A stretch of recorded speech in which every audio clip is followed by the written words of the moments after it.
नमस्कार। भारतीय reserve bank के पूर्व गवर्नर रघुराम राजन ने शुक्रवार को कहा कि कृषि ऋण माफी जैसे मुद्दों को चुनावी वादा नहीं बनाना चाहिए।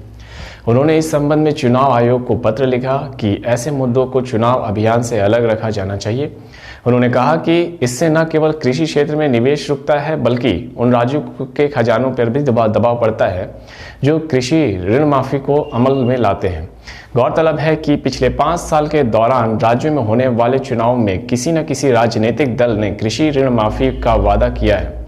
हाल में हुए 5 राज्यों के विधानसभा चुनावों में भी अनाज का न्यूनतम समर्थन मूल्य बढ़ाने और कृषि ऋण माफी कई पार्टियों के घोषणा पत्र का हिस्सा रहा है। राजन ने कहा, मैं हमेशा से कहता रहा हूं और यहां तक कि मैंने चुनाव आयुक्त को पत्र भी लिखकर कहा है कि ऐसे मुद्दों को चुनाव अभियान का हिस्सा नहीं होना चाहिए।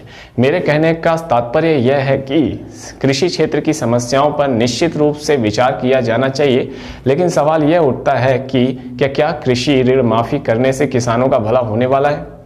क्योंकि किसानों का एक ऐसा छोटा समूह ही है जो इस तरह के ऋण पाता है।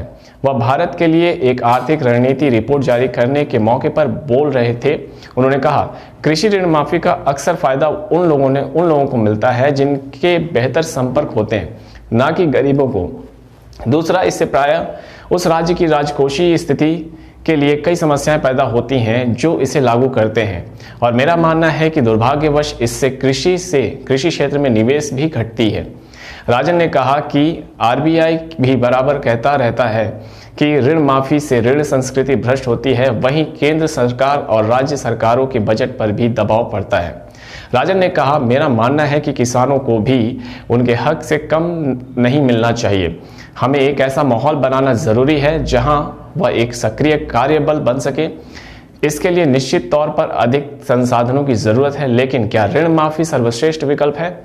मेरे हिसाब से इस पर अभी बहुत विचार करना बाकी है। राजन सितंबर 2016 तक 3 साल के लिए आरबीआई के गवर्नर रहे हैं। इस समय वह शिकागो के बूथ स्कूल ऑफ बिजनेस में अध्यापन कार्य कर रहे हैं।